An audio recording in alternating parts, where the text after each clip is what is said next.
La presse écrite est de plus en plus menacée par Internet et malheureusement, elle peine à s'adapter à ce nouveau média et à séduire son public. Le journal Le Monde publie le 9 novembre 2015 sur sa plateforme en ligne un article encenseur sur les youtubeurs et l'argent qu'ils parviennent à dégager de leurs activités. Des personnalités comme Squeezie, Enjoy Phoenix, Cyprien ou encore Norman, présents lors du salon Video City à Paris, y sont critiqués, non pas pour la pauvreté intellectuelle des contenus qu'ils diffusent respectivement sur leur chaîne YouTube, mais plutôt sur leur légitimité à entretenir le mystère autour des revenus qu'ils arrivent à générer.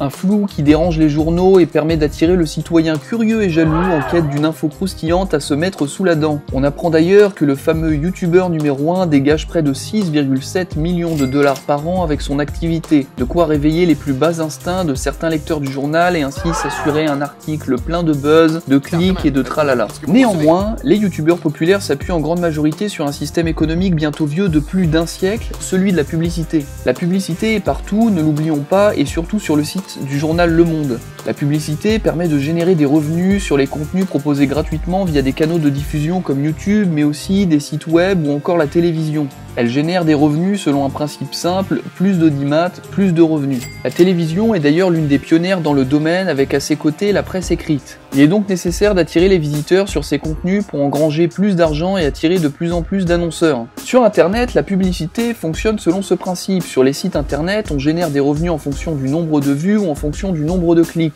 Pour les vidéos YouTube, le principe est le même, les conditions varient juste en fonction des partenaires.